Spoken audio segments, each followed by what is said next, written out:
नमस्कार प्रिय दर्शक बंधु, आप सभी का हमारे इस पावन भक्ति मंच पर हार्दिक स्वागत है। आज का यह शुभ दिन बृहस्पतिवार का है, जो भगवान विष्णु की कृपा प्राप्त करने का अत्यंत मंगलमय अवसर माना जाता है। कहते हैं कि जो भी भक्त सच्चे मन, श्रद्धा और विश्वास के साथ इस दिन भगवान विष्णु की कथा सुनता है, उसके जीवन के सभी दुख, बाधाएं और कष्ट धीरे धीरे समाप्त होने लगते हैं और घर में सुख, शांति तथा समृद्धि का वास होता है। आज हम आपके लिए लेकर आए हैं भगवान विष्णु की एक ऐसी दिव्य और चमत्कारी कथा, जिसे सुनने मात्र से मन को शांति मिलती है और जीवन में सकारात्मक बदलाव आने लगते हैं। यह कथा न केवल आपको भक्ति के मार्ग पर आगे बढ़ने की प्रेरणा देगी, बल्कि आपके जीवन की परेशानियों को दूर करने का भी मार्ग दिखाएगी। तो आप सभी से विनम्र निवेदन है कि इस पावन कथा को अंत तक अवश्य सुनें, क्योंकि हर एक शब्द में भगवान विष्णु की असीम कृपा और आशीर्वाद छिपा हुआ है। अगर आप सच्चे मन से इसे सुनेंगे तो निश्चित ही आपकी मनोकामनाएं पूर्ण होंगी। और यदि आप ऐसे ही और भी भक्ति से भरपूर कथा, भजन और दिव्य प्रसंग सुनना चाहते हैं तो हमारे चैनल को सब्सक्राइब करना न भूलें, ताकि आपको हर दिन ऐसी पवित्र कथाओं का लाभ मिलता रहे।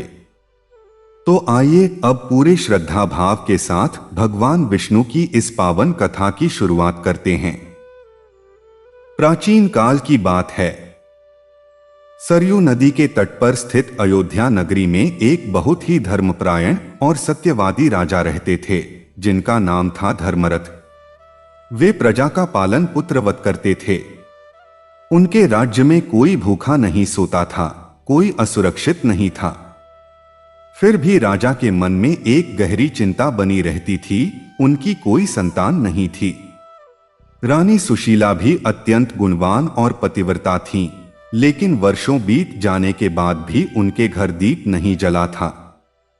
एक दिन राजा धर्मरथ अपने गुरु वशिष्ठ के पास गए और बोले, गुरुदेव, मेरा राज्य तो समृद्ध है, लेकिन पुत्र के बिना यह राजसिंहासन सूना सूना लगता है।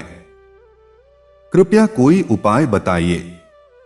गुरु वशिष्ठ ने कहा, राजन, बृहस्पतिवार का व्रत अत्यंत फलदायी होता है। यह व्रत भगवान विष्णु को प्रिय है। यदि आप सच्चे मन से यह व्रत करें तो भगवान अवश्य प्रसन्न होंगे। राजा ने तुरंत इस व्रत का संकल्प लिया।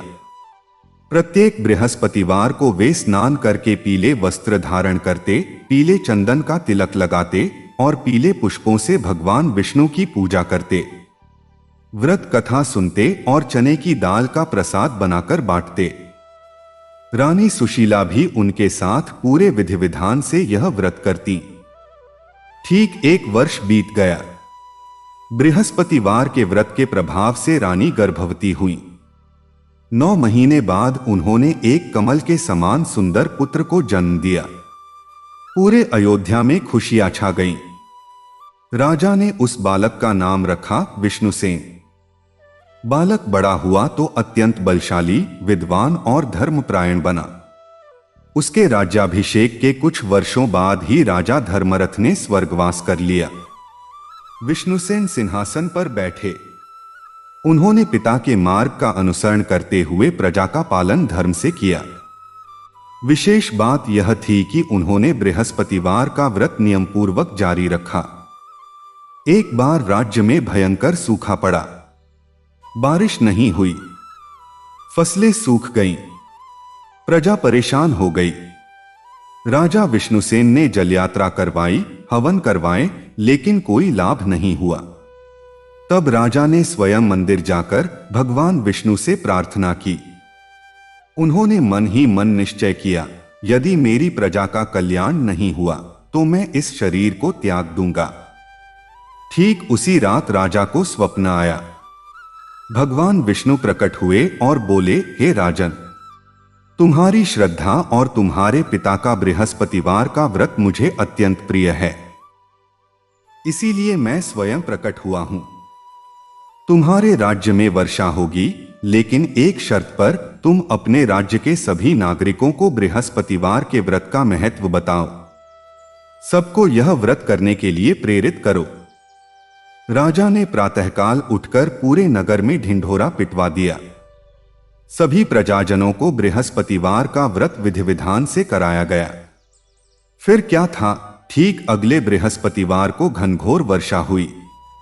धरती हरी भरी हो गई, अन्न से भंडार भर गए, प्रजा सुखी हुई। तब राजा विष्णुसेन ने सभा बुलाकर कहा, सुनो प्रजाजनों, भगवान विष्णु ने मुझे बताया कि बृहस्पतिवार का व्रत केवल पुत्रदायक ही नहीं बल्कि धन, वैभव, बुद्धि और सुख समृद्धि देने वाला है।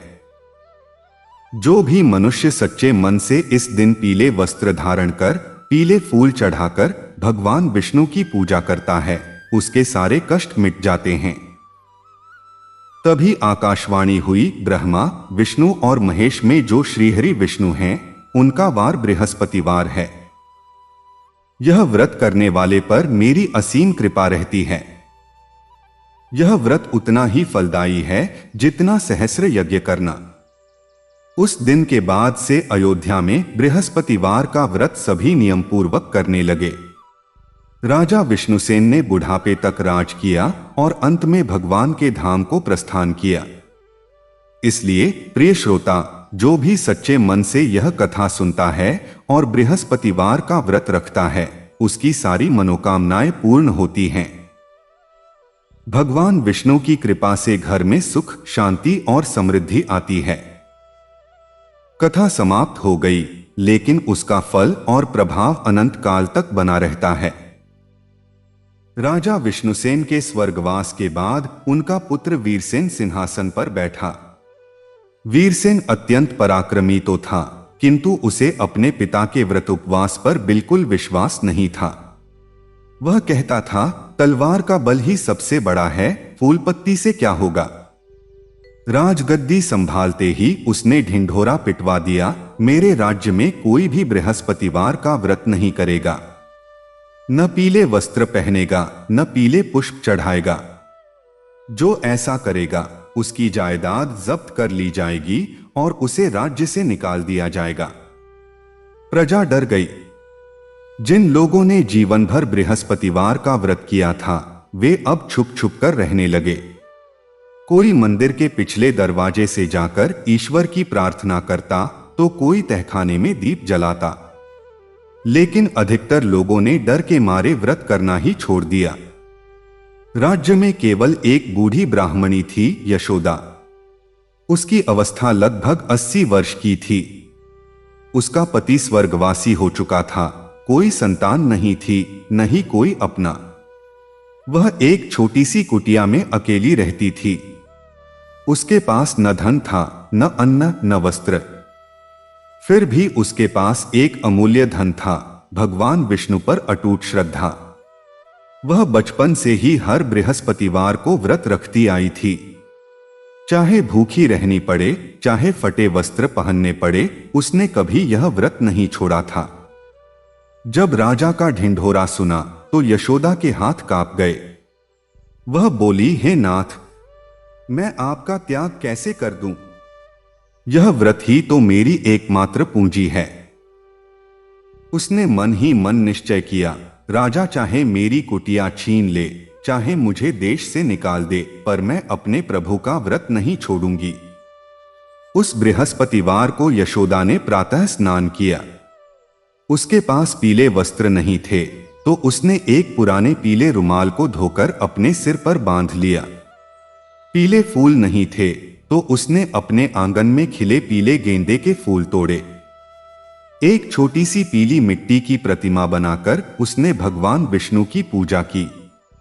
उसके पास चने की दाल नहीं थी, तो उसने अपनी रसोई में बचा हुआ चावल भगवान को अर्पित किया और स्वयं केवल पानी पीकर रह गई।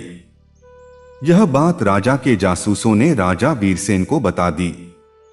राजा को बड़ा क्रोध आया। उसने तुरंत अपने सैनिकों को भेजा और आदेश दिया, उस बूढ़ी स्त्री को पकड़कर राज दरबार में ला।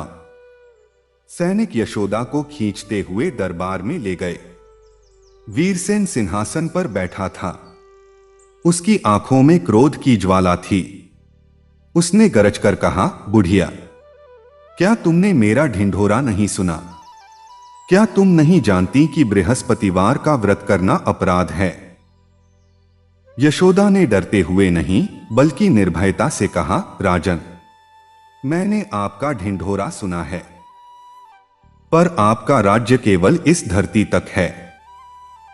मेरे प्रभु श्रीहरि का राज्य तो सारे ब्रह्मांड में है। आप मेरी कुटिया छीन सकते हैं, मेरा शरीर नष्ट कर सकते हैं, पर मेरी श्रद्धा को नहीं छीन सकते। राजा और भी क्रोधित हो गया।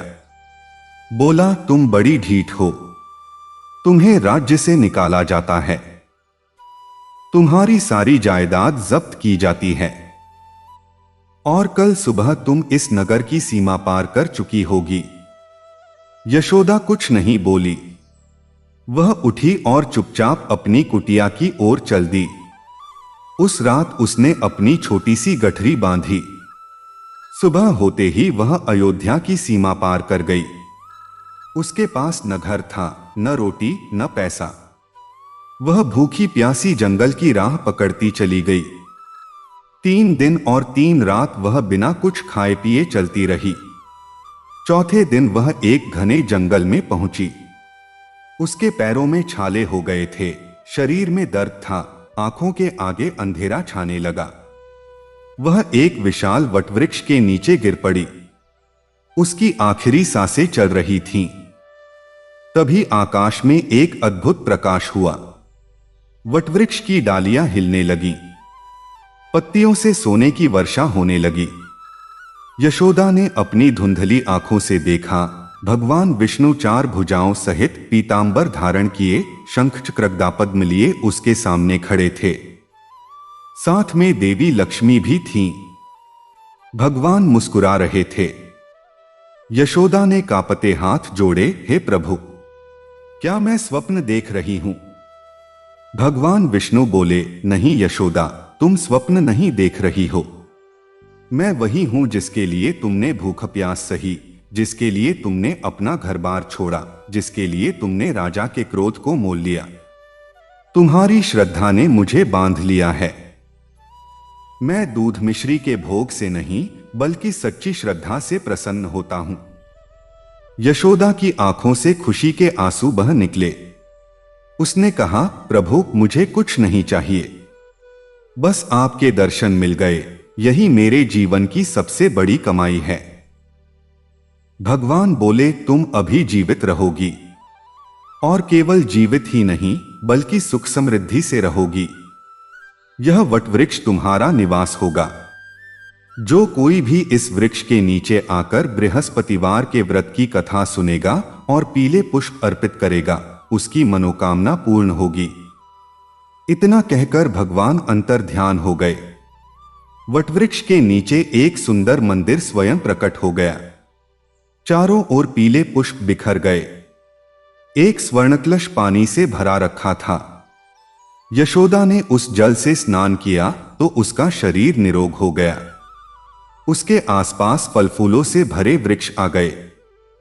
धीरे धीरे यह बात पूरे देश में फैल गई कि जंगल में एक दिव्य मंदिर प्रकट हुआ है और वहां बृहस्पतिवार को पूजा करने से चमत्कार होते हैं। दूर दूर से लोग आने लगे। कोई निःसंतान आता तो पुत्र की प्राप्ति होती, कोई रोगी आता तो रोग मिट जाता, कोई निर्धन आता तो धन की वर्षा होती। जब यह समाचार अयोध्या के राजा वीरसेन तक पहुंचा तो वह हैरान रह गया। उसने सोचा, क्या मैंने गलती की है? उसने अपने मंत्री को उस मंदिर की सच्चाई जानने भेजा। मंत्री वहां गया और उसने यशोदा को अपनी आंखों से देखा। उसने देखा कि जो बूढ़ी, कमजोर, निर्धन स्त्री निकाली गई थी, वह अब दिव्य तेज से दमक रही थी। मंत्री ने सब कुछ राजा को बताया। राजा वीरसेन को अपनी भूल का एहसास हुआ। उसने रातों रात फैसला बदल दिया। सुबह होते ही उसने नया ढिंढोरा पिटवाया, मेरी प्रजा के सभी लोग बृहस्पतिवार का व्रत करें, पीले वस्त्र धारण करें, पीले पुष्प चढ़ाएं। यह व्रत करने वाला मुझे प्रिय होगा। फिर राजा स्वयं घोड़े पर सवार होकर उस जंगल की ओर चल दिया। जहां यशोदा रहती थी वहां पहुंचकर वह घोड़े से उतरा और यशोदा के पैरों में गिर पड़ा। रोते हुए बोला, माता, मुझ क्षमा करो, मैं अंधा था, मुझे भगवान की शक्ति पर विश्वास नहीं था।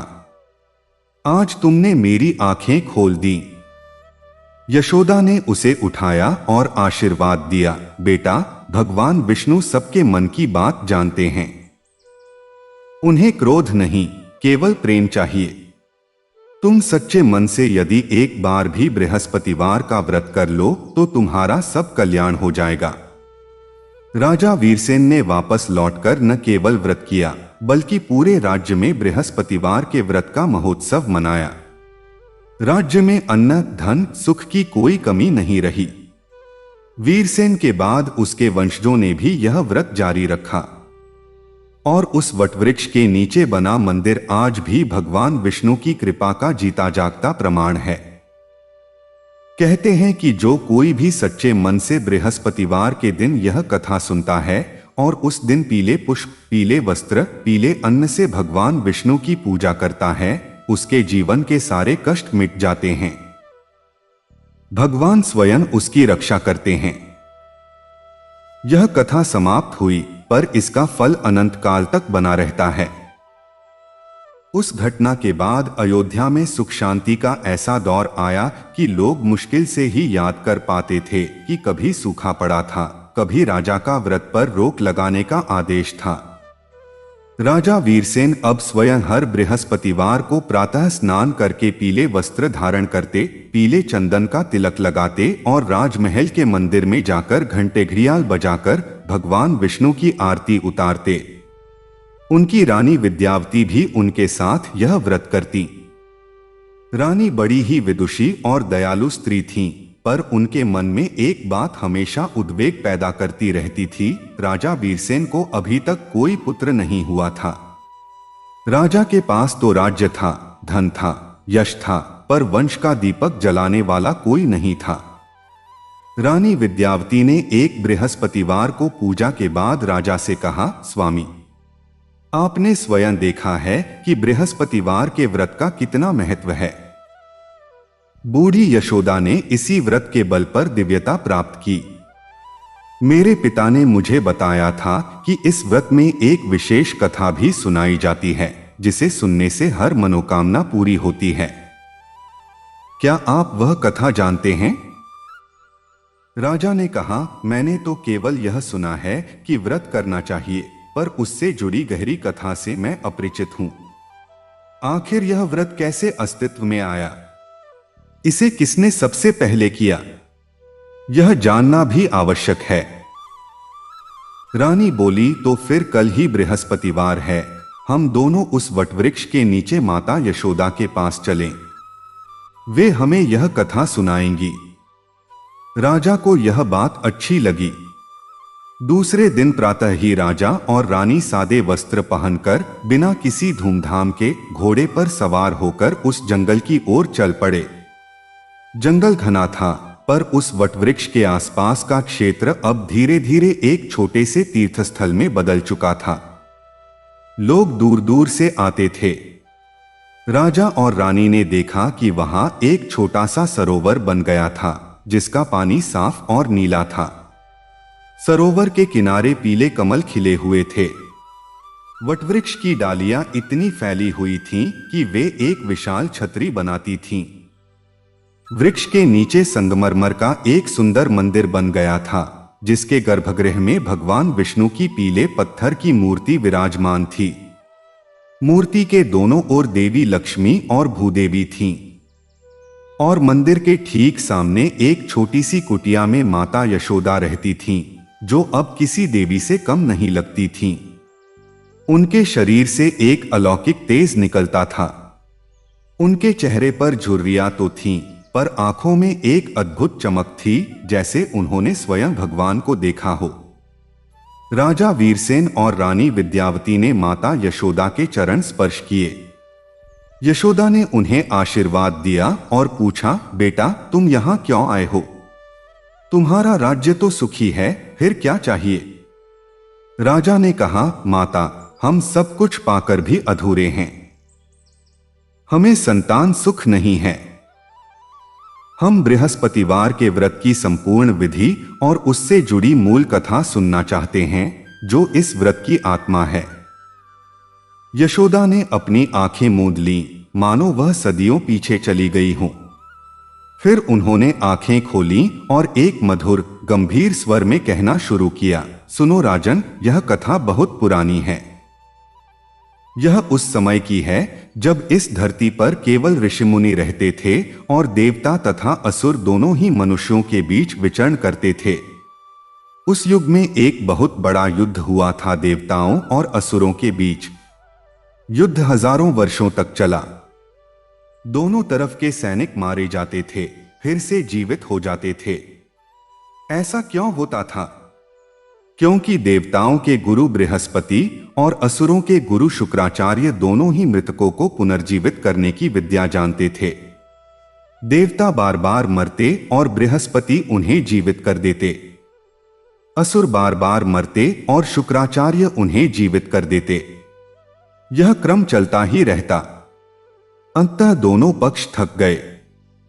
तब देवताओं के राजा इंद्र बृहस्पति के पास गए और बोले, गुरुदेव, यह युद्ध कभी समाप्त नहीं होगा। कोई ऐसा उपाय बताइए कि हम असुरों को सदा के लिए पराजित कर सकें। बृहस्पति ने कहा, इंद्र, असुरों को पराजित करने का एक ही उपाय है, अमृत। अमृत पीने वाला कभी नहीं मरता। यदि तुम और तुम्हारे देवता अमृत पी लो तो फिर तुम्हें पुनर्जीवित करने की आवश्यकता ही नहीं पड़ेगी। इंद्र ने पूछा, यह अमृत कहाँ है? बृहस्पति बोले, अमृत समुद्र के भीतर छिपा है, लेकिन वहां तक पहुंचना सरल नहीं है। इसके लिए देवताओं और असुरों को मिलकर समुद्र का मंथन करना होगा। समुद्र के मंथन से अमृत के साथ साथ और भी कई रत्न निकलेंगे। लेकिन सावधान रहना, इस मंथन में कालकूट नामक भयंकर विष भी निकलेगा, जो पूरे ब्रह्मांड को भस्म कर सकता है। इंद्र ने असुरों से संधि कर ली। देवता और असुर मिलकर समुद्र मंथन के लिए तैयार हो गए। उन्होंने मंदराचल पर्वत को मथानी बनाया और शेषनाग को रस्सी। देवताओं ने नाग की पूंछ पकड़ी और असुरों ने नाग के मुख वाले हिस्से को। इस तरह वे समुद्र का मंथन करने लगे। हजारों वर्षों तक वे मंथन करते रहे। पहले कामधेनु निकली, फिर उच्चैःश्रवा घोड़ा निकला, फिर ऐरावत हाथी निकला, फिर पारिजात वृक्ष, फिर रंभा अप्सरा, फिर चंद्रमा, फिर लक्ष्मी, पर अमृत नहीं निकला। और तब जो हुआ वह भयंकर था। समुद्र से कालकूट नामक विष निकलने लगा। उसका धुआं नीला था और जहर इतना तीव्र था कि जहां भी वह गिरता वहां की घास, पेड़, जीव जंतु सब भस्म हो जाते। देवता और असुर दोनों भागने लगे। कोई नहीं जानता था कि इस विष को कैसे रोका जाए। तब सभी देवता और असुर भगवान ब्रह्मा के पास गए। ब्रह्मा ने कहा, इस विष को कोई धारण कर सकता है तो केवल भगवान शिव। उनके गले के नीले रंग से ही यह विष शांत होगा। सभी भगवान शिव के पास पहुंचे। शिवजी ने करुणा से देखा कि सारा ब्रह्मांड नष्ट हो रहा है। उन्होंने अपनी पत्नी पार्वती की ओर देखा। पार्वती ने कहा, प्रभु, आप जो करना उचित समझें करें। तब भगवान शिव ने उस समस्त कालकूट विष को अपनी हथेली पर लेकर एक ही बार में पी लिया। विष उनके गले में रुक गया और उसका गला नीला हो गया। तब से भगवान शिव नीलकंठ कहलाए। पर विष इतना शक्तिशाली था कि शिवजी के शरीर में एक भयंकर जलन होने लगी। उनकी तपस्या बाधित हो गई। वे पीड़ा से कराहने लगे। तब सभी देवता चिंतित हो उठे। वे भगवान विष्णु के पास गए और बोले, प्रभु, शिवजी ने हम सबकी रक्षा के लिए यह विष पी लिया, पर अब वे स्वयं संकट में हैं। कोई उपाय करें। भगवान विष्णु ने कहा, इस विष की पीड़ा को शांत करने का एक ही उपाय है। शिवजी को अमृत की आवश्यकता है। अमृत उनके शरीर की पीड़ा को तुरंत शांत कर देगा, पर अमृत अभी समुद्र से नहीं निकला है। मंथन जारी रखना होगा। लेकिन देवता और असुर दोनों ही बिना शिवजी के सहारे मंथन जारी रखने को तैयार नहीं थे। तब भगवान विष्णु ने स्वयं एक अद्भुत कार्य किया। उन्होंने अपनी माया से शिवजी को एक विशेष ध्यान की अवस्था में डाल दिया, जिससे विष की पीड़ा कुछ कम हो गई। फिर विष्णु जी ने देवताओं से कहा, तुम मंथन करो, मैं स्वयं मथानी को संभालूंगा। देवता फिर मंथन करने लगे। इस बार मंथन और भी तीव्र गति से हुआ। अंतः सागर से अमृत कलश प्रकट हुआ। अमृत कलश के प्रकट होते ही पूरा वातावरण सुगंधित हो गया। देवता और असुर दोनों ही उस कलश को पाने के लिए लपके, पर भगवान विष्णु ने मोहिनी का रूप धारण किया, एक ऐसी अद्भुत स्त्री का रूप जिसकी सुंदरता देखकर असुर भूल गए कि उन्हें अमृत लेना है। मोहिनी ने असुरों से कहा, पहले मैं देवताओं को अमृत पिला दूं, फिर तुम्हें। असुर मोहिनी के रूप में इतने मोहित हो गए कि उन्होंने हाँ कर दी। मोहिनी ने देवताओं को अमृत पिला दिया। तब तक एक असुर जिसका नाम राहु था, उसे संदेह हुआ। उसने मोहिनी का रूप छिपकर देवताओं के बीच जाकर अमृत पी लिया, पर सूर्य और चंद्र देवताओं ने उसे पहचान लिया और भगवान विष्णु को बता दिया। विष्णु ने तुरंत अपने सुदर्शन चक्र से राहु का सिर धड़ से अलग कर दिया, पर राहु पहले ही अमृत पी चुका था, इसलिए उसका सिर अमर हो गया और धड़ भी अमर हो गया। तब से राहु का सिर और केतु का धड़ आकाश में ग्रह बन गए। यही कारण है कि राहु सूर्य और चंद्र को ग्रसने का प्रयास करता है, बदला लेने के लिए। अब अमृत देवताओं को मिल चुका था। शिवजी को अमृत पिलाया गया और उनकी पीड़ा तुरंत समाप्त हो गई। पर यहां एक बात और हुई। जब अमृत कलश प्रकट हुआ था तो उसकी कुछ बूंदें पृथ्वी पर 4 स्थानों पर गिरी थीं, उज्जैन, नासिक, हरिद्वार और प्रयागराज। तभी से ये 4 स्थान कुंभ के स्थान कहलाते हैं। अब इतना तो हुआ, पर कथा यहीं समाप्त नहीं होती। राजन, यह कथा तुम इसलिए सुन रहे हो क्योंकि तुमने बृहस्पतिवार के व्रत के बारे में पूछा था। बृहस्पतिवार का संबंध इसी अमृत मंथन से जुड़ता है। बृहस्पति देवताओं के गुरु हैं। उन्होंने ही देवताओं को अमृत प्राप्त करने का उपाय बताया था। इसलिए जो भी मनुष्य बृहस्पतिवार का व्रत करता है, उसे अमृत के समान फल मिलता है। और भगवान विष्णु ने स्वयं मोहिनी रूप धारण कर देवताओं की रक्षा की थी।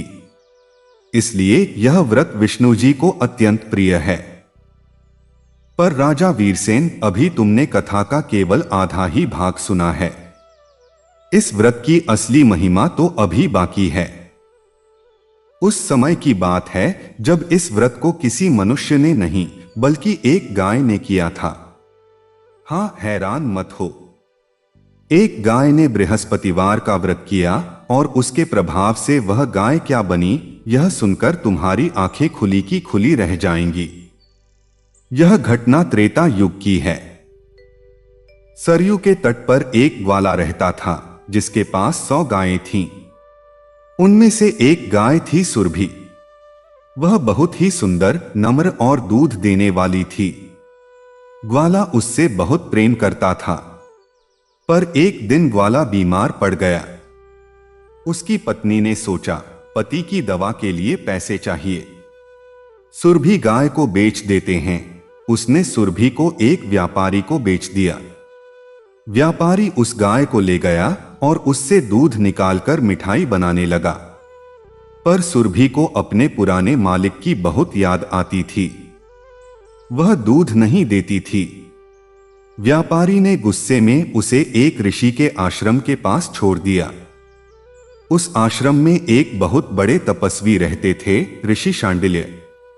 उनकी पत्नी का नाम था प्रियंवदा। उन्होंने सुरभि को भूखा प्यासा देखा तो उसे आश्रम में रख लिया। प्रियंवदा रोज सुबह सुरभि की सेवा करती उसे हरी हरी घास खिलाती, साफ पानी पिलाती। पर सुरभि अब भी दूध नहीं देती थी। एक दिन प्रियंवदा ने ऋषि शांडिल्य से पूछा, स्वामी, यह गाय दूध क्यों नहीं देती? ऋषि ने अपनी दिव्य दृष्टि से देखा और कहा, यह गाय अपने पिछले जन्म की याद रखती है। यह कोई साधारण गाय नहीं है। पिछले जन्म में यह एक राजा की पुत्री थी जिसने किसी अपराध के कारण गाय योनि पाली। पर उस राजकुमारी ने अपने पिछले जन्म में बृहस्पतिवार का व्रत किया था, इसलिए उसे गायोनि में भी भगवान की याद आती है। प्रियंवदा को बड़ी दया आई। उसने पूछा, क्या इस गाय को मोक्ष मिल सकता है? ऋषि बोले, हाँ, यदि यह गाय बृहस्पतिवार का व्रत करे और विधि विधान से भगवान विष्णु की पूजा करे तो यह अपने पिछले जन्म के पापों से मुक्त हो जाएगी। प्रियंवदा ने सुरभि को समझाया, नहीं, वह मानव भाषा नहीं समझती थी, पर उसने संकेतों से उसे बताया कि उसे एक विशेष व्रत करना है। अगले बृहस्पतिवार को प्रियंवदा ने सुरभि के गले में पीला रुमाल बांधा, उसके सींगों पर पीला चंदन लगाया और उसे पीले फूल खिलाए। फिर प्रियंवदा ने स्वयं भगवान विष्णु की पूजा की और सुरभि को उस पूजा का प्रसाद दिया। सुरभि ने पूरे दिन कुछ नहीं खाया, केवल पानी पिया। यह उसका व्रत था। शाम को प्रियंवदा ने उसे हरी घास खिलाई। उसी रात एक चमत्कार हुआ। सुरभि के शरीर से एक तेज निकला और उसका गाय का शरीर झड़ गया। उसमें से एक सुंदर राजकुमारी प्रकट हुई जो पिछले जन्म में राजा की पुत्री चंद्रावती थी। उसने ऋषि और उनकी पत्नी के चरण छुए। बोली, महर्षि, आपने मुझे गायोनि से मुक्त किया। अब मैं भगवान के धाम जाऊंगी। पर आपको यह बताना आवश्यक है कि इस व्रत को करने से सभी मनोकामनाएं पूरी होती हैं। जिसने भी यह व्रत सच्चे मन से किया उसे अभीष्ट फल मिला है। राजकुमारी चंद्रावती ने आकाश मार्ग से जाते हुए कहा, बृहस्पतिवार का व्रत करने वाला कभी निर्धन नहीं रहता। यह व्रत करने वाली स्त्री अखंड सौभाग्यवती रहती है। यह व्रत करने वाले पुरुष को पुत्र पौत्र की प्राप्ति होती है। यह सुनकर राजा वीरसेन और रानी विद्यावती की आंखों में आंसू आ गए। राजा बोला, माता यशोदा, आपने हमें यह अद्भुत कथा सुनाई। अब हम समझ गए कि यह व्रत कितना शक्तिशाली है। हम इसे जीवन भर करेंगे। यशोदा ने कहा, राजन, अभी और भी है। यह व्रत केवल कथा तक सीमित नहीं है। इसके साथ एक विशेष मंत्र भी है जिसका जाप करने से भगवान विष्णु प्रसन्न होते हैं। वह मंत्र है, ओम नमो भगवते वासुदेवाय। और बृहस्पतिवार के दिन ग्रहाणा मध्य भगवान बृहस्पतिः पीतवस्त्रधरो विष्णुः पीत पुष्प प्रियः सदा। इस मंत्र से पूजा करो। रानी विद्यावती ने पूछा, माता, इस व्रत में क्या खाना चाहिए और क्या नहीं? यशोदा बोली, इस व्रत में पीले रंग का अन्न ही ग्रहण किया जाता है। चने की दाल, पीली मूंग दाल, केले, पीले आम, हल्दी वाले चावल। तामसिक भोजन, लहसुन, प्याज, मांसमदिरा से दूर रहना चाहिए। जो व्यक्ति 16 बृहस्पतिवार लगातार यह व्रत करता है उसके जीवन में कभी कोई कमी नहीं रहती। राजा और रानी ने वहीं उस वटवृक्ष के नीचे उसी दिन से व्रत आरंभ कर दिया। उन्होंने 16 बृहस्पतिवार तक नियम पूर्वक व्रत किया, माता यशोदा से कथा सुनी और भगवान विष्णु की पूजा की। ठीक 16वें बृहस्पतिवार के बाद रानी गर्भवती हुई। 9 महीने बाद उन्होंने एक सुंदर बलशाली पुत्र को जन्म दिया जिसका नाम रखा गया हरिसेन। हरिसेन बड़ा होकर एक महान राजा बना और उसने बृहस्पतिवार के व्रत की महिमा का और भी प्रचार किया। आज भी, हे प्रिय श्रोता, यदि आप सच्चे मन से यह व्रत करें और यह कथा सुने तो आपके सारे कष्ट मिट जाएंगे। जो इस कथा को लिखता है, पढ़ता है या सुनाता है वह सब पापों से मुक्त हो जाता है और विष्णु लोक को प्राप्त होता है। यह कथा समाप्त हुई, पर इसका प्रभाव आपके जीवन में हर बृहस्पतिवार नए रूप में महसूस होता रहेगा। उस दिन के बाद राजा वीरसेन और रानी विद्यावती के जीवन में ऐसा परिवर्तन आया कि पूरे अयोध्या में चर्चा होने लगी। राजा प्रतिदिन प्रातः उठकर सबसे पहले मंदिर जाते, भगवान विष्णु का ध्यान करते और फिर राजकार्य में बैठते। उनका राज्य इतना समृद्ध हो गया था कि लोग कहने लगे, स्वर्ग से भी सुंदर है यह अयोध्या। कोई भूखा नहीं सोता था, कोई रोगी बिना दवा के नहीं रहता था, कोई विधवा अनाथ नहीं थी। राजा के भंडार में अन्न का ढेर लगा था, कोष में मोती जवाहरात भरे पड़े थे। फिर भी राजा वीरसेन को एक बात हमेशा खटकती रहती थी। उनके राज्य के एक कोने में एक गांव था जिसका नाम था दुर्गमपुर। वह गांव घने जंगल और ऊंचे पहाड़ों से घिरा था। वहां तक पहुंचना इतना कठिन था कि अब तक कोई राजकीय अधिकारी वहां नहीं जा पाया था। वहां के लोग किसी भगवान को नहीं मानते थे, किसी व्रत उपवास का पालन नहीं करते थे। वे मूर्ति पूजा का उपहास करते थे और कहते थे, पत्थर की मूर्ति के आगे घी दूध चढ़ाने से क्या होता है। यह सुनकर राजा वीरसेन का मन बहुत दुखी होता। एक बृहस्पतिवार को पूजा के बाद राजा ने अपने मंत्री सुमंत से कहा, मंत्री जी, हमारा राज्य तो समृद्ध है, पर दुर्गमपुर के लोग अभी भी अज्ञान के अंधकार में हैं। उन्हें भी बृहस्पतिवार के व्रत का महत्व समझाना चाहिए, पर वहां कैसे पहुंचा जाए। रास्ते में नाग, बिच्छू, डाकू और भयंकर जानवर हैं। मंत्री सुमंत बहुत ही चतुर और अनुभवी थे। वे बोले, राजन, जहां भगवान विष्णु का नाम जाता है वहां ये सारे कष्ट स्वयं ही दूर हो जाते हैं। आप चिंता न करें, मैं एक उपाय सुझाता हूं। उस गांव के पास ही एक प्राचीन शिव मंदिर है जो जीर्णशीर्ण हो चुका है। यदि हम उस मंदिर का जीर्णोद्धार कराएं और वहां बृहस्पतिवार के व्रत की कथा सुनाने की व्यवस्था करें तो धीरे धीरे वहां के लोग भी इस मार्ग पर आ जाएंगे। राजा को यह बात अच्छी लगी। उसने तुरंत आदेश दिया कि एक दल बनाया जाए जिसमें राजमिस्त्री, बढ़ी, पुजारी और सैनिक हों। यह दल दुर्गमपुर जाएगा और वहां मंदिर बनाएगा, पर कोई भी स्वयंसेवक आगे नहीं आ रहा था। सभी डरते थे कि कहीं रास्ते में मर न जाए। तब एक बूढ़े सेनानी ने आगे बढ़कर कहा, राजन, मेरा नाम है वीरभद्र। मैंने आपके पिता के समय में सैकड़ों युद्ध लड़े हैं। मैं अब बूढ़ा हो गया हूं, पर मेरे मन में अब भी वही जोश है। मुझे इस दल का नेतृत्व करने दीजिए, मैं आपका काम पूरा करूंगा। राजा ने वीरभद्र को आशीर्वाद दिया और उसे 1000 सैनिकों के साथ विदा किया। साथ में 5 राजमिस्त्री, 5 बढ़ी और 10 पुजारी भी थे। वे सब 4 दिनों तक चलते रहे। रास्ता बहुत कठिन था। पहले दिन उन्हें एक बड़ी नदी पार करनी पड़ी जिसमें मगरमच्छ भरे थे। वीरभद्र ने अपने सैनिकों से कहा, डरो मत। जब तक भगवान विष्णु का नाम हमारे साथ है, मगरमच्छ हमें कुछ नहीं करेंगे। सभी सैनिकों ने ओम नमो भगवते वासुदेवाय मंत्र का जाप किया और नदी में उतर गए। अचानक सभी मगरमच्छ पानी में गायब हो गए। वे सुरक्षित पार हो गए। दूसरे दिन उन्हें एक घने जंगल से गुजरना था जहां डाकुओं का डेरा था। डाकुओं के सरदार का नाम था भैरव। वह एक क्रूर व्यक्ति था।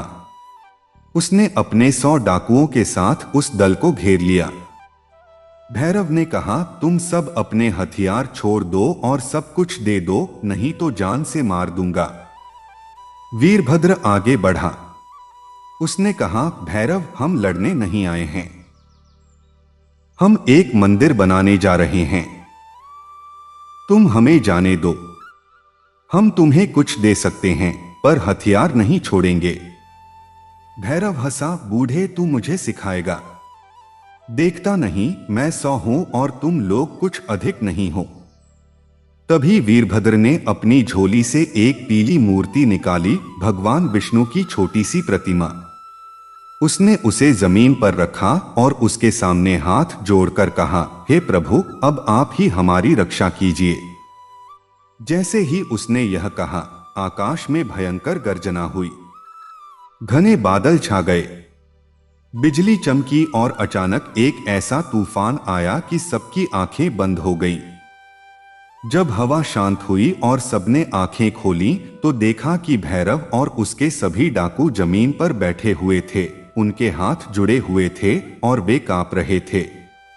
भैरव ने कहा, हमें क्षमा कर दो। हमने एक दिव्य पुरुष को देखा जिसके 4 हाथ थे, शंख चक्र गदा पद्म थे और वह पीले वस्त्र पहने हुए था। उसने हमें श्राप दिया कि जब तक हम मंदिर नहीं बनवाएंगे, हमारे हाथ पैर नहीं खुलेंगे।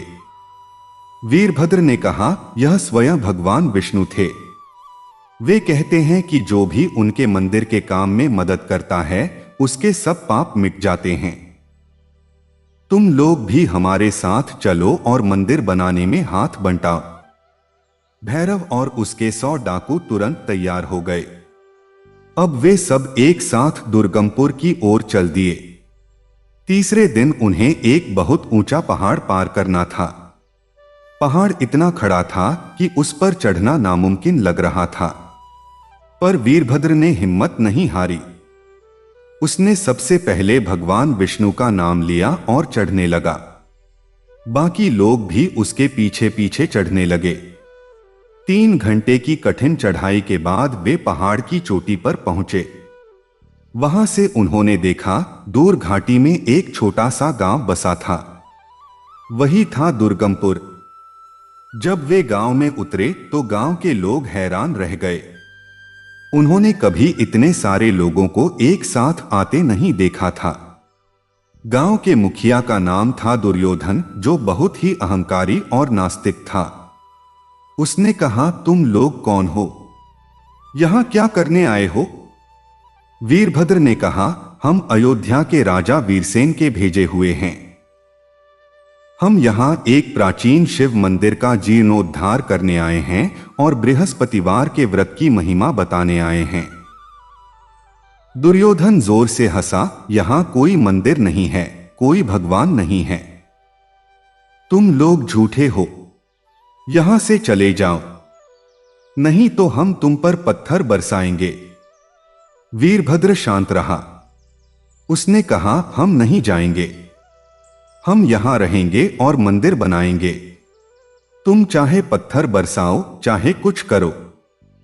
दुर्योधन ने गांव के लोगों को भड़काया। लोगों ने पत्थर उठाए और उन पर बरसाने शुरू कर दिए। पर जैसे ही पत्थर उनके ऊपर पहुंचते, वे फूल बन जाते और धीरे धीरे जमीन पर गिरते।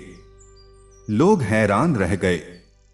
तब दुर्योधन ने स्वयं एक बड़ा सा पत्थर उठाया और वीरभद्र की ओर फेंका। वह पत्थर हवा में ही रुक गया और वापस दुर्योधन के सिर पर जा लगा। दुर्योधन लहूलुहान होकर गिर पड़ा। उसी रात दुर्योधन को स्वप्न आया। भगवान विष्णु ने कहा, दुर्योधन, तुम्हारा अहंकार तुम्हें नष्ट कर देगा। ये लोग मेरे भक्त हैं, इनका अपमान करने से पहले सोच लो।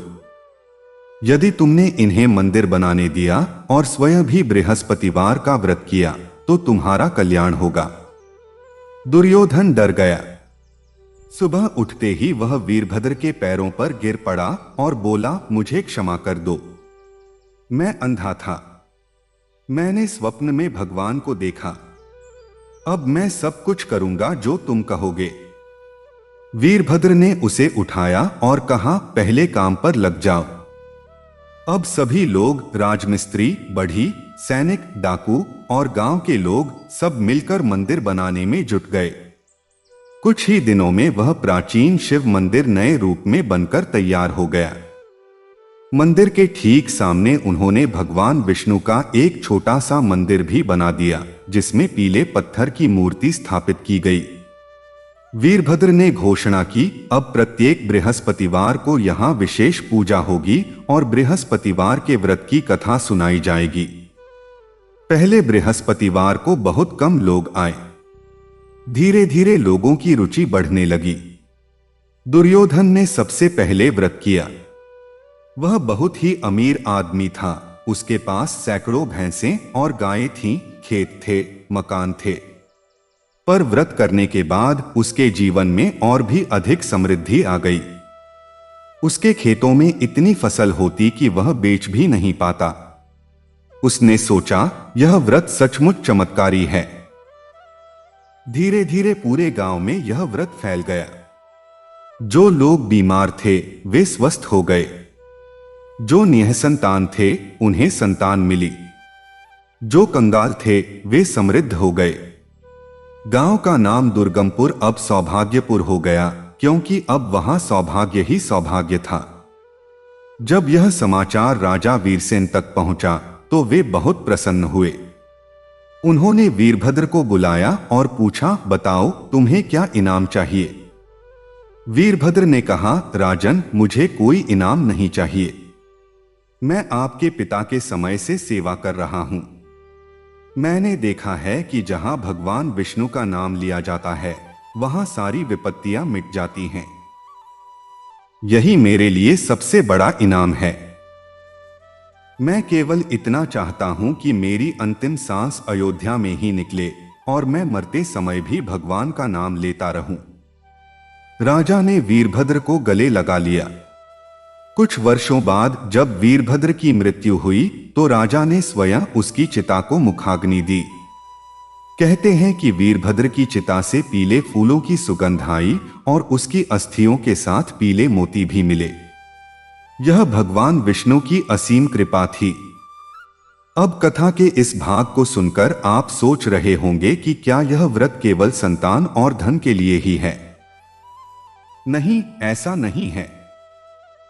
यह व्रत मोक्ष देने वाला भी है। और इसकी कहानी सुनिए आगे। यह कथा है एक ऐसे राजा की जिसने बृहस्पतिवार का व्रत किया और फिर स्वर्ग में भी उसका भव्य स्वागत हुआ। उसका नाम था राजा शालिवाहन। बहुत प्राचीन समय में उज्जैन नगरी में राजा शालिवाहन राज करता था। वह अत्यंत धर्मात्मा था, पर उसे एक बीमारी थी, कुष्ठ रोग। उसके पूरे शरीर पर घाव हो गए थे। लोग उससे दूर भागते थे। रानी भी उसे छूने से डरती थी। राजा बहुत दुखी था।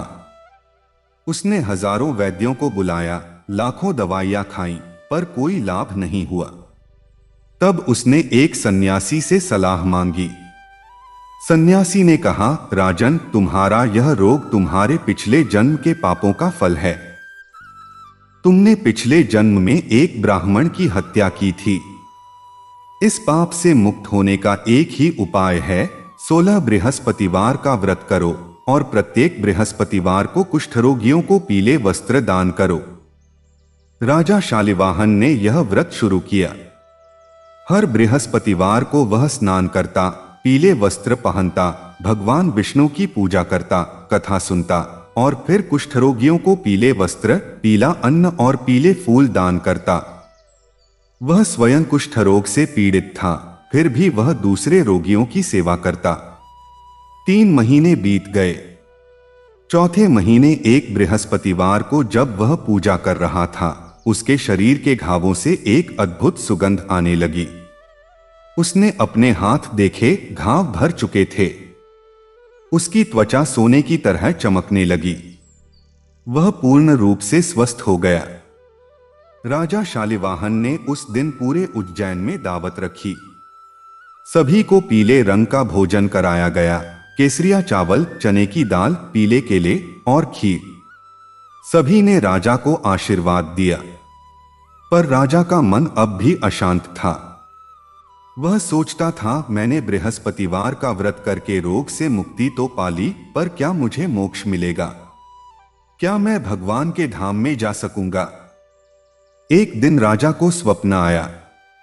एक दिव्य पुरुष ने कहा, राजन, बृहस्पतिवार का व्रत करने वाला न केवल इस लोक में सुख भोगता है, बल्कि मरने के बाद विष्णु लोक को प्राप्त होता है। पर यह तभी संभव है जब तुम इस व्रत को जीवन भर नियम पूर्वक करो और अंतिम बृहस्पतिवार को अपनी सारी संपत्ति का दान कर दो। राजा शालिवाहन ने ऐसा ही किया। उसने 50 वर्षों तक बिना नागा यह व्रत किया। अंतिम समय में उसने अपना सारा राजकोष गरीबों में बांट दिया। अपने पुत्र को राजगद्दी सौंप दी और फिर उसने प्राण त्याग दिए। कहते हैं कि जब उसकी आत्मा शरीर से निकली तो विष्णुदूतों ने आकर उसे एक दिव्य विमान में बिठाया और विष्णुलोक ले गए। वहां उसे भगवान विष्णु के चरणों में स्थान मिला। हे प्रिय श्रोता, यह कथा केवल मनोरंजन के लिए नहीं है। यह सत्य है कि बृहस्पतिवार का व्रत और यह कथा सुनने से मनुष्य के सारे कष्ट मिट जाते हैं। चाहे वह रोग हो, दरिद्रता हो, संतानहीनता हो या कोई अन्य संकट, सब दूर हो जाता है।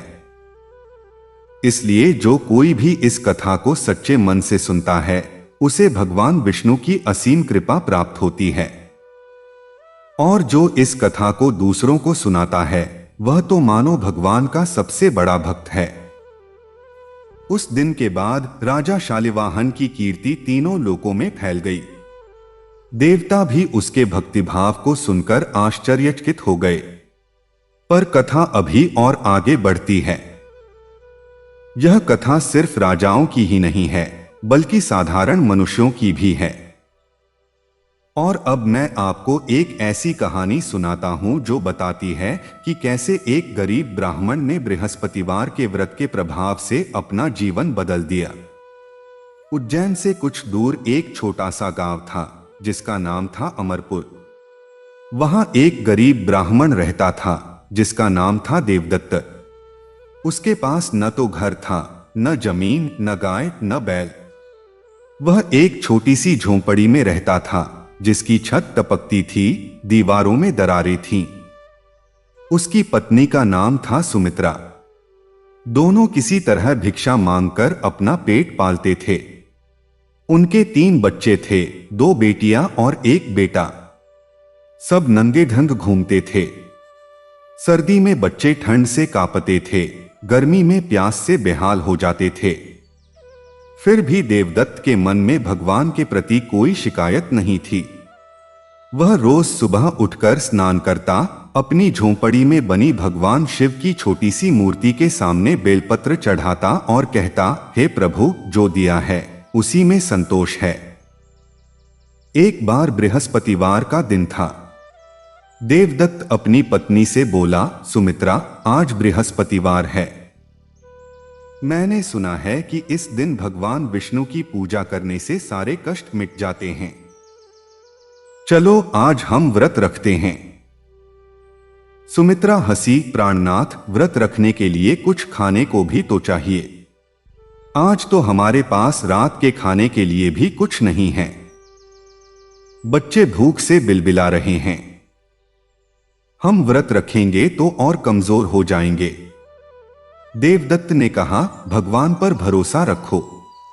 भूखा रहकर भगवान का नाम लेने से पेट भर जाता है। चलो हम व्रत रखते हैं। सुमित्रा को कोई मन नहीं था, पर पति की बात माननी पड़ती है। उसने पूरे दिन कुछ नहीं खाया।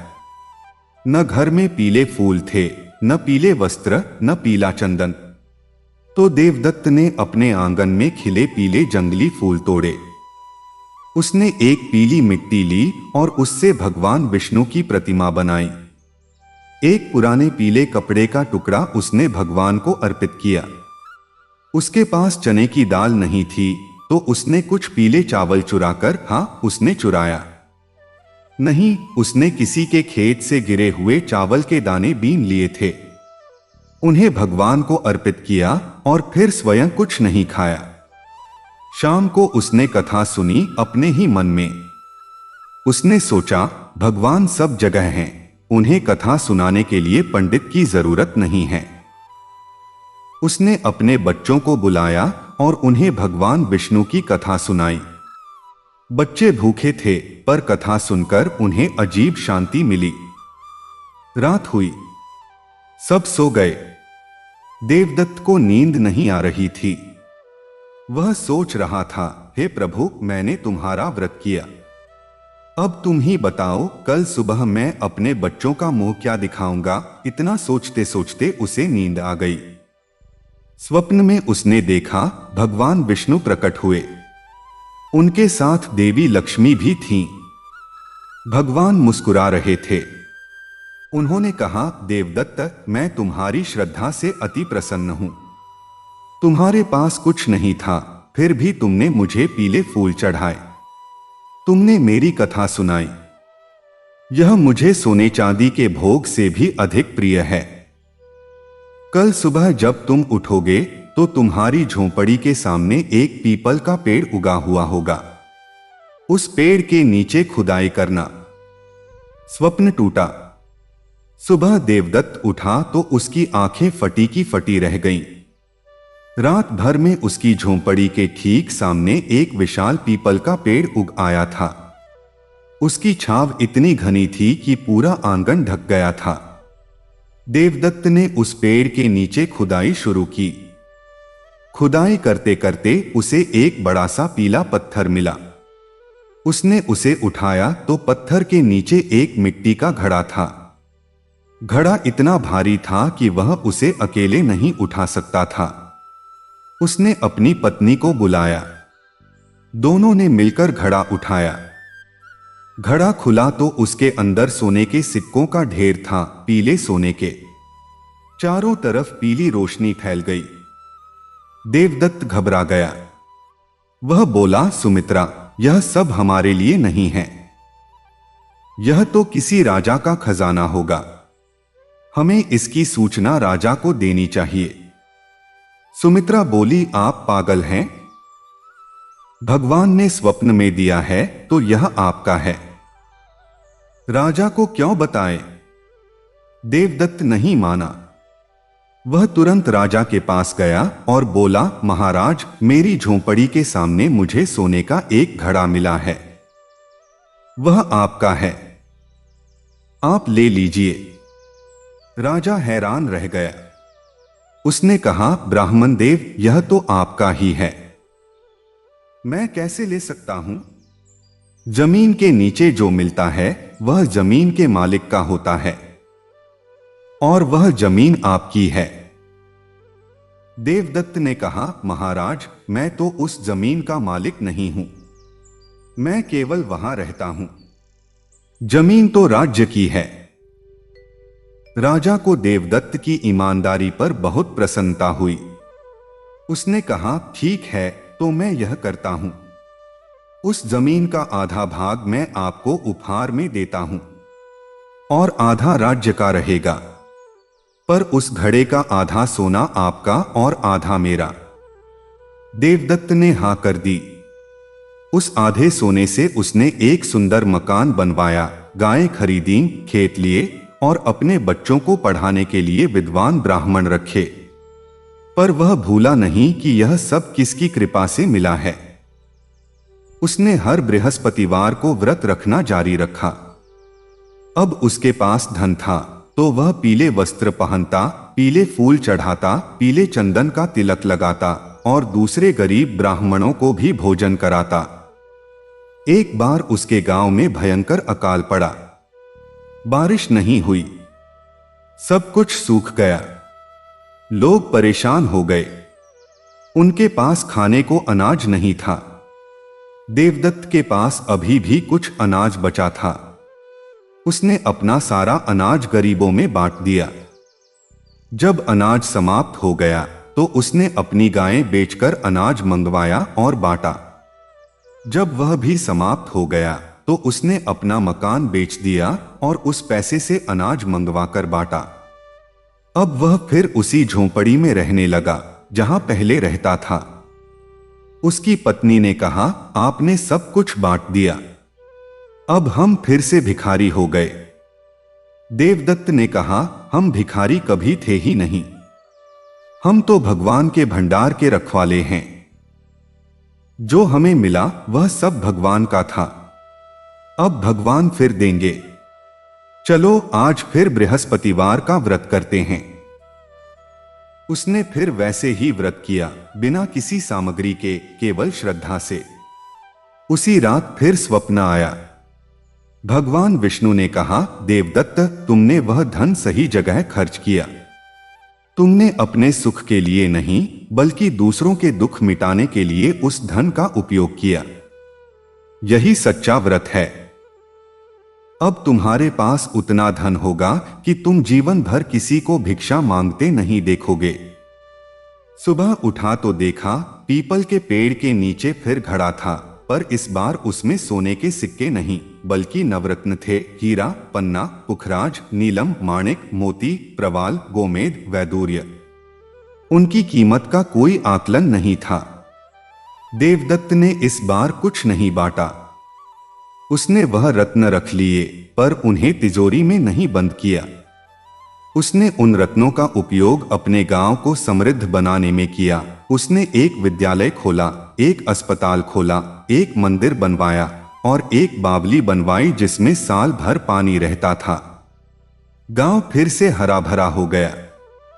देवदत्त की यह ख्याति सुनकर एक दिन राजा स्वयं उससे मिलने आया। राजा ने पूछा, ब्राह्मण देव, आपने इतना धन होते हुए भी अपने लिए क्यों नहीं रखा? आप अब भी उसी छोटी सी झोंपड़ी में रहते हो। न कोई बड़ा मकान, न कोई चमकदार वस्त्र। देवदत्त ने कहा, महाराज, मैंने जीवन में 2 बातें सीखी हैं। पहली, भगवान विष्णु के व्रत से जो मिलता है वह अनंत होता है। दूसरी, वह धन सबसे बड़ा है जो दूसरों के काम आए। मुझे अपने लिए तो बस एक छत चाहिए और 2 वक्त की रोटी। वह तो मुझे मिल ही जाती है। बाकी सब तो भगवान की देन है। उसे मैंने भगवान के काम में लगा दिया। राजा देवदत्त के चरणों में गिर पड़ा। उसने कहा, आप मेरे गुरु हैं। मैंने आज सच्चे व्रत का अर्थ समझा।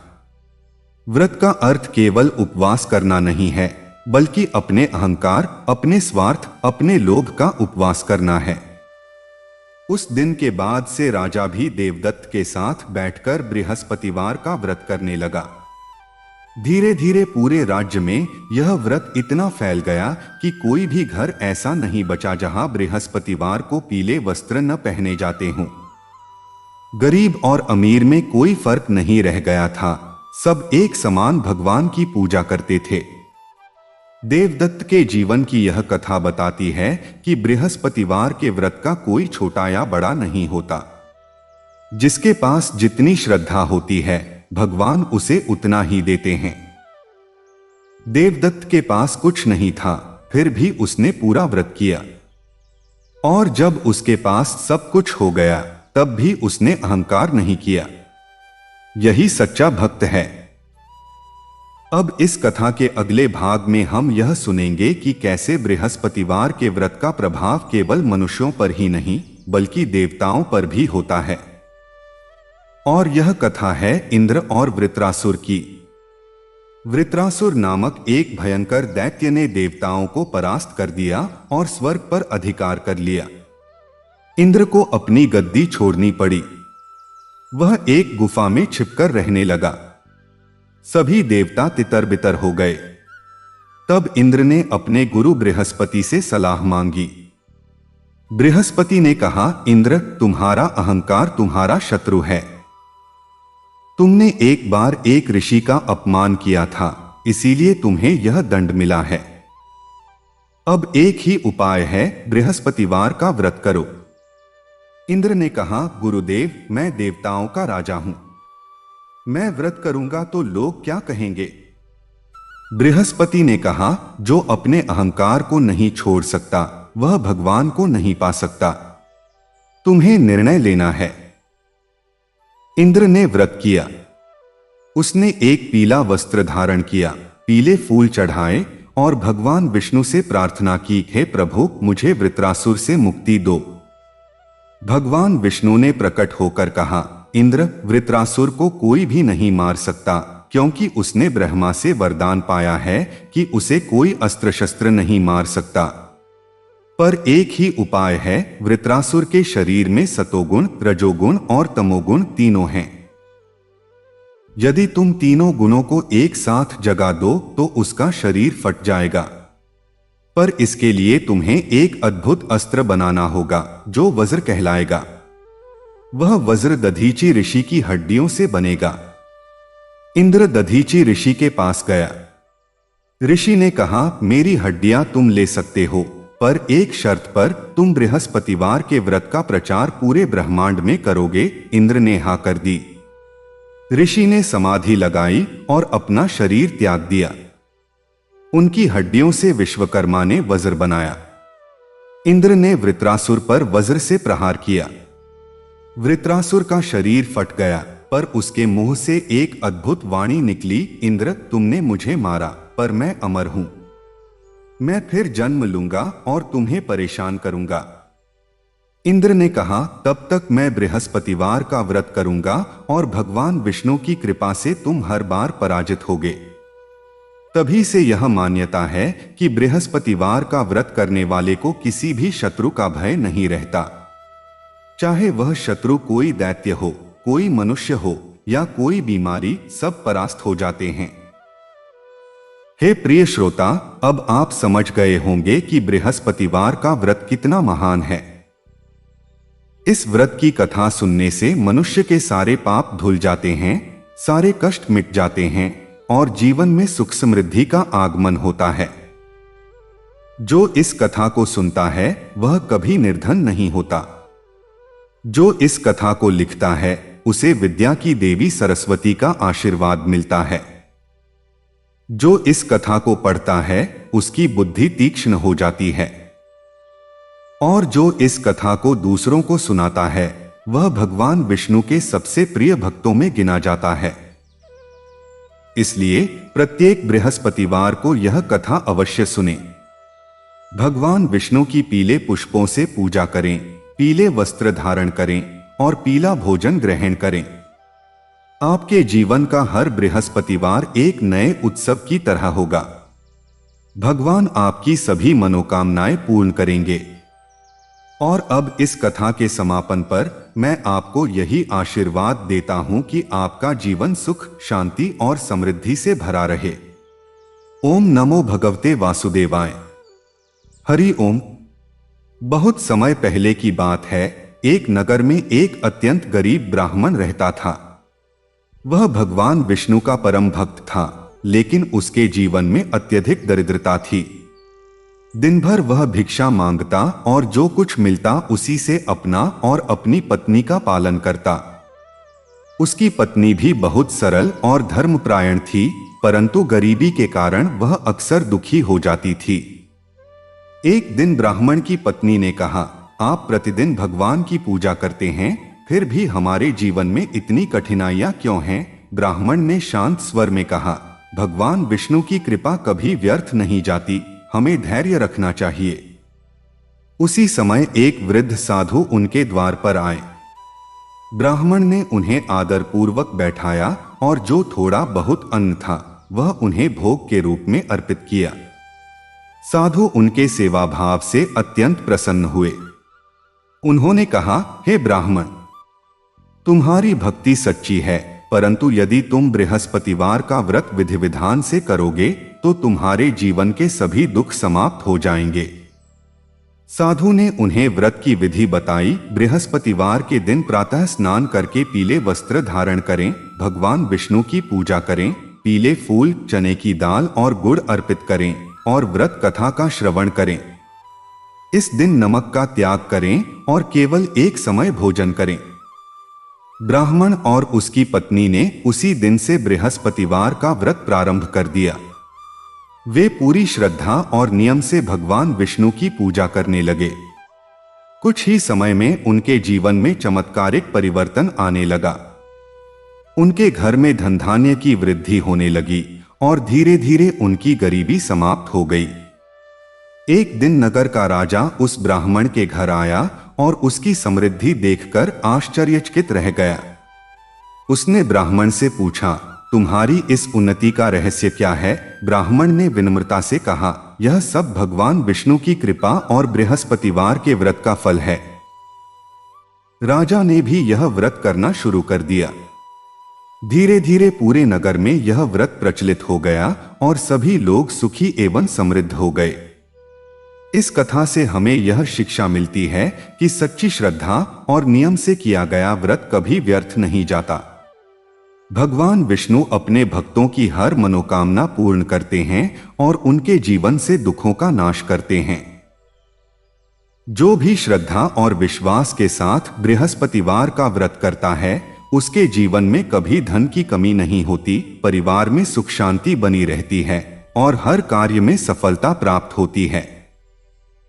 आप सभी से निवेदन है कि इस पावन कथा को अपने जीवन में अपनाएं और भगवान विष्णु की कृपा प्राप्त करें। यदि आपको यह कथा पसंद आई हो तो अपने मन में भगवान का स्मरण करें और अपने जीवन में सदैव सत्य और धर्म के मार्ग पर चलें।